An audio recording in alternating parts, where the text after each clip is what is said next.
নমস্কার, হিয়ার মাঝে একটি ব্লগে আপনাদের স্বাগত জানাই। দিনটা খুবই সুন্দরভাবে শুরু হয়েছিল, কিন্তু শেষ হবে এইভাবে ভাবতে পারিনি। আজকে হিয়ার স্কুল আছে, তাই ওকে রেডি করে স্কুলে পাঠাবো। ওকে একটা এগ রোল করে দিয়েছিলাম রুটি দিয়ে আর ডিম দিয়ে, ওটা খেয়ে স্কুলে চলে যাক। তারপর আমি ঘরের বাকি কাজগুলো সেরে নেবো সেই ফাঁকে। Hello guys, welcome to hello. বলবো? বলো। আমরা এক্ষুনি বিরিয়ানি খাবো। আমরা দেখবেন। আপনারা দেখবেন কিন্তু খাবেন না, তাই তো? এই দেখুন আমাদের মটন। দেখেছেন? আমরা তো খাচ্ছি, তারপরে এক্ষুনি আমি ডান্স করবো। বন্ধুরা বলো। আমরা বিরিয়ানিতে খেয়ে নিই, তারপরে আমরা ডান্সিং করবো। হয়ে গেছে। দাঁড়াও না, this is for here. Thank you. বাসি? এই নাও তোমার কোল্ড ড্রিঙ্কস। Thank you.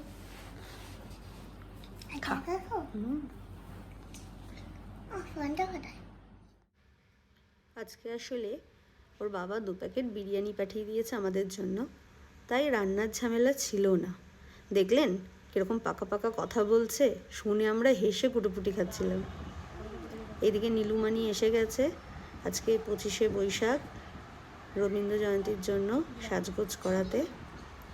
সারা দুপুর ঘুমাইনি, এই সাজবে বলে আর নাচবে বলে, ওই জন্যই বলছিল বিরিয়ানি খেয়ে আমরা ডান্স করবো।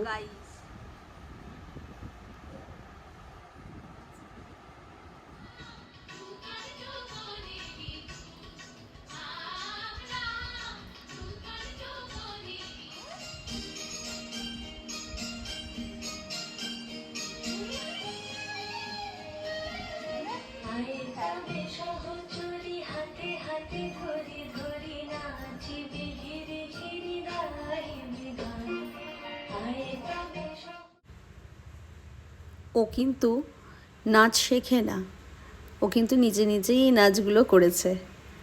তো এরপরে কি হলো দেখুন। হ্যালো গাইস, আমরা দত্তের কাছে যাচ্ছি। কেন? আমার এটা পুড়ে গেছে। সেই জন্য হ্যাঁ, ডক্টরের কাছে গিয়ে কি করবে? আমরা ইনজাংকাল নেব। ইনজেকশন দেবো, দিলে এই জলটা শুকনো হয়ে যাবে না, মস্কাটা ভালো হয়ে যাবে। বলো। হ্যাঁ। একদম ভেরি গুড বাবা, you are a strong girl. ওকে।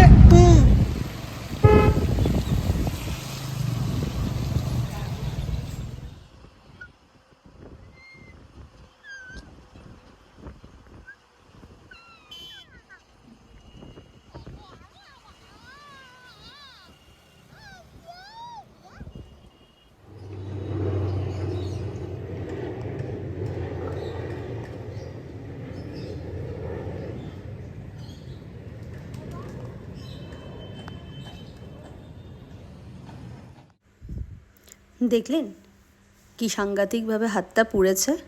কি হয়েছিল জানেন? নাচের সব ভিডিও করেছিলাম আমরা, ওরা নাচলো, তারপরে আমি ঘরটা গোছাচ্ছিলাম, ওর সব নাচের শাড়ি চুড়ি এগুলো সব তুলছিলাম। ওর বাবা রান্নাঘর থেকে গরম ভাতের হাঁড়িটা আনছিল, আর ও সেই সময় দৌড়ে রান্নাঘরের দিকে যেতে গেছে। ব্যাস, হাঁড়িটা ওর ওখানটা লেগে গেছে। আমরা প্রথমে বুঝতে পারিনি এতটা সাংঘাতিক হবে। তারপর তো কী কান্না কাঁদছে, হাতটা ছটপট করছে হাতটা নিয়ে। আমি তো বরফ দিলাম, জল দিলাম, তারপর ঘরে যে ওষুধ ছিল সেটা লাগালাম। তাই আজকে ভাবলাম ডাক্তারের কাছে নিয়েই যাই। তো ডাক্তার দেখে বলল কিছু চিন্তার নেই। আমি ভাবছিলাম পোড়ার দাগ না হয়ে যায়, কারণ ওটাই মেন চিন্তার ছিল।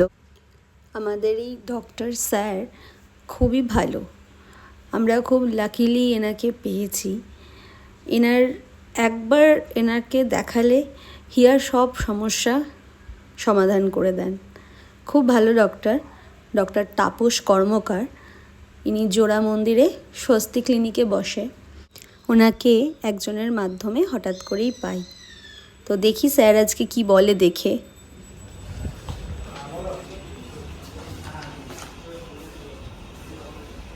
আমাদের ডাক্তার কোনটা? চলো না, আমাদের ডাক্তার। ডাকুক।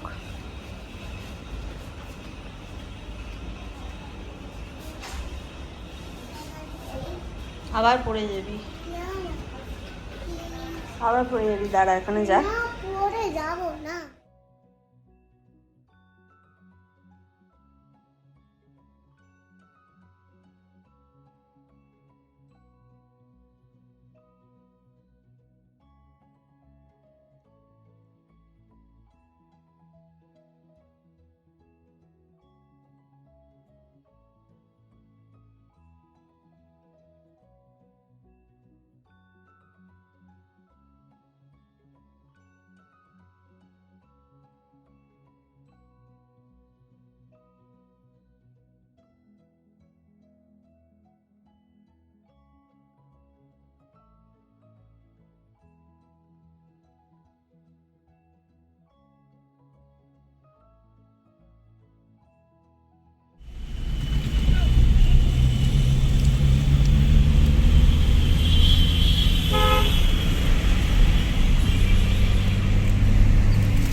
হয়ে গেছে দেখানো, এবার বাড়ির দিকে যাচ্ছি। আকাশটা কি করেছে দেখুন, দারুণ ওয়েদার হয়ে গেল, ঠান্ডা ঠান্ডা, খুব ভালো লাগছিল। তো দেখানো হয়ে গেছে স্যারকে। স্যার বললেন চিন্তার কোনো ব্যাপার নেই, কোনো দাগ থাকবে না, কিচ্ছু থাকবে না। সাথে ওর দুটো ভ্যাকসিন ডিউ ছিল, কারণ আমরা প্রায় অনেক দিন পরেই স্যারের কাছে গেলাম, তো সেই দুটোও স্যার দিয়ে দিলেন। আর অবাক হয়ে গেলাম, ও ইঞ্জেকশন নিতে একটুও ভয় পেল না। মানে এখন তো একটু বড় হয়েছে, তো আমি ভেবেছিলাম ও কাঁদবে বা ভয় পাবে, কিন্তু একটুও কাঁদলোও না, ভয়ও পেল না। তো যাক, চিন্তা রইল না। এবার নিশ্চিন্তে বাড়ি যাই।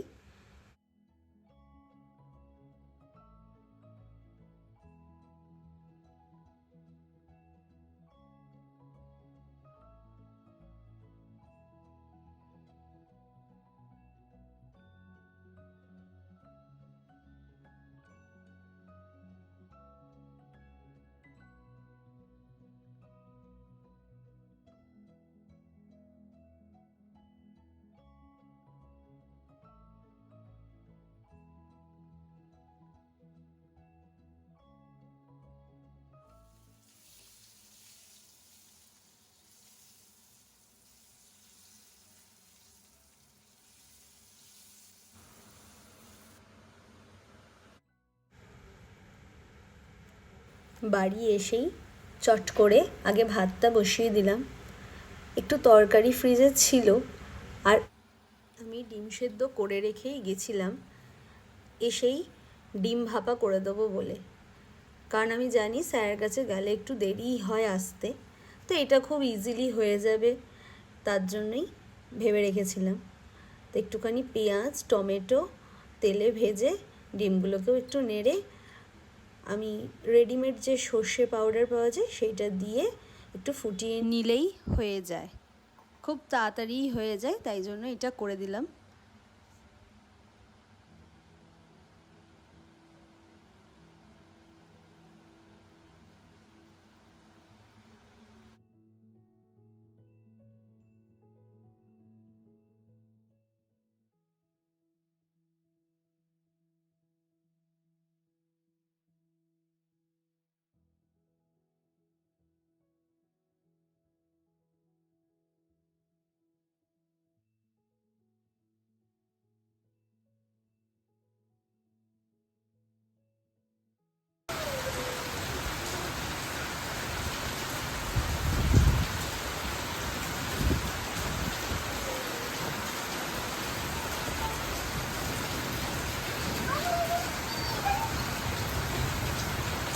আজকের ব্লগটা যদি ভালো লেগে থাকে তাহলে একটা লাইক, কমেন্ট আর শেয়ার করে দেবেন।